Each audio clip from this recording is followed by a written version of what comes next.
Bunker. Okay, can I just get you to count to five? Just want to make sure I can hear you on my end. One, two, three, four, five. All right, looks good.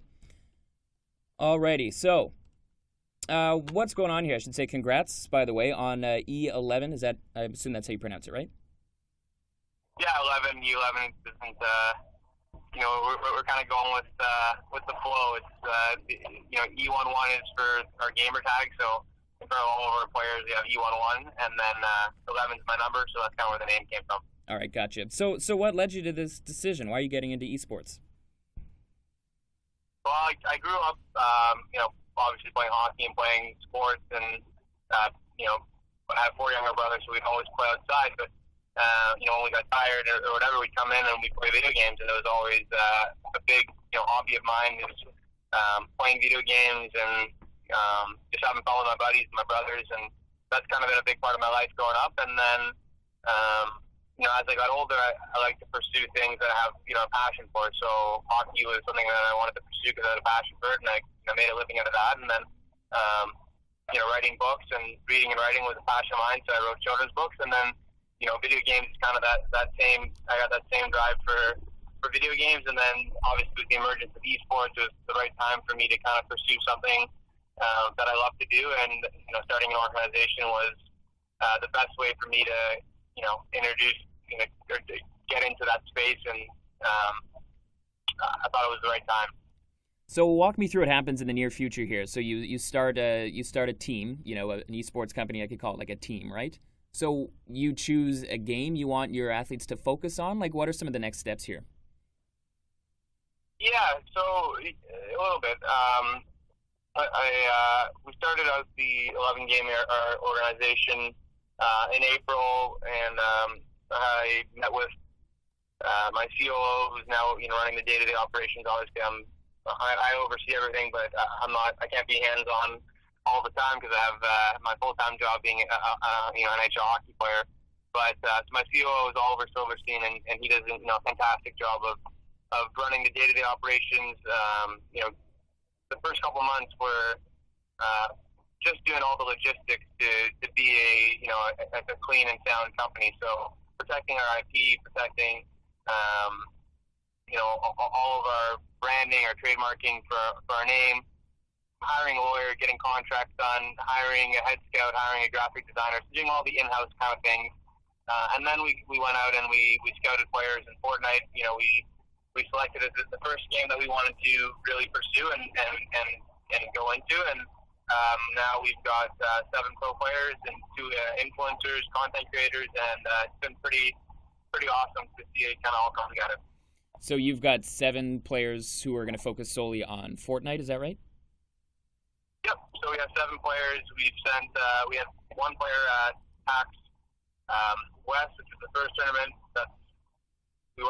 We just started. We have 1 player. His name is Blue T Garvin Chan. He was our first ever Fortnite player, and since then we've added 6 more, and we sent all 7 to TwitchCon to be in the tournament in San Jose. And they're all great players, but great people that I spoke on the phone with all of them before we signed them. I think it was important to get to know them and get to know their interests and hobbies and things like that before we signed them. And really happy with we have. Why Fortnite? Well, Fortnite, it's an interesting game. It's, I think, the first game that's kind of truly gone universal, and it's kind of broken the barrier between just gamers and the general public. I think that the viewership in Fortnite has been really record breaking.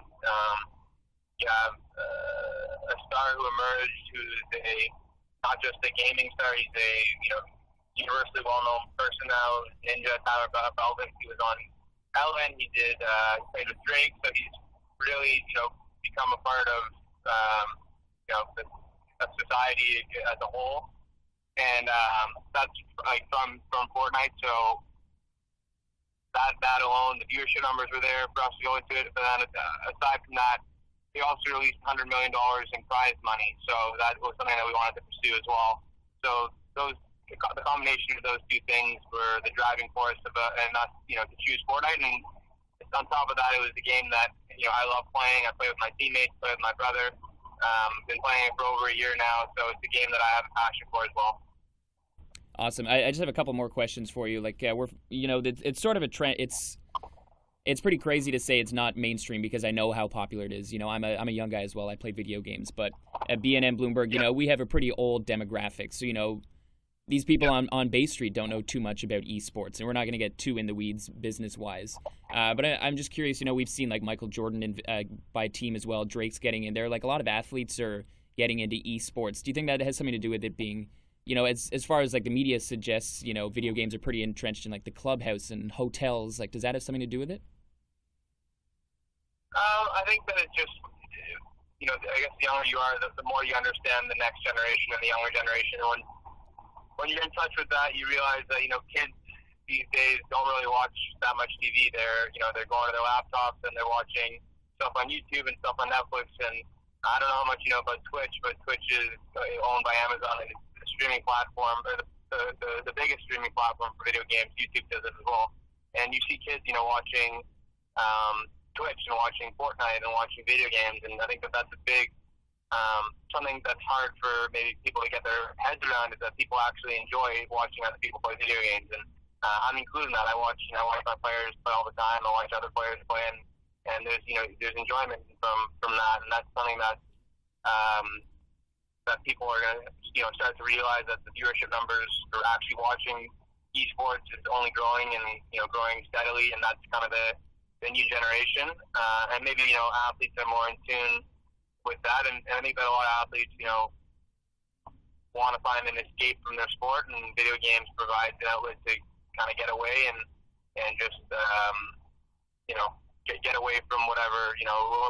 When you're an athlete, you're subjected to the media, and you're kind of in your own bubble, and sometimes it's always good to kind of get away and be able to enjoy something else. So do you think as a pro athlete, guys like you, Michael Jordan, Drake, are going to make this even more popular? Are we going to see like a big trend in the not so distant future? I think so. I think that esports is only growing in popularity, and I think that it's hard to define exactly what it is. There's so many different games and genres of video games. You have different models out there. You have people like Overwatch and League of Legends being a franchise model. You have Fortnite, which is a battle royale game that just is open to accessible to anybody who wants to join and go into a tournament. So there's different models, and I think that the more it becomes exposed and a part of mainstream society, the quicker it's going to be, I guess, widely accepted. I think now you see arenas are being sold out for esports events. So I think that it's starting to become more and more mainstream, and if you have people from traditional sports investing, I think that it'll only continue to become more mainstream, and not even in traditional sports. Celebrities, like you said, I think Jennifer Lopez invested, A-Rod has, I know Shaquille O'Neal has. Right, yeah. I know top businessmen who own traditional sports teams, like Robert Kraft has a team in the Overwatch League. A ton of traditional sport owners own esports organizations. So there's obviously excitement around what the potential for esports is. So finally, like your full-time job's pretty demanding, obviously. How are you going to be able to manage your time?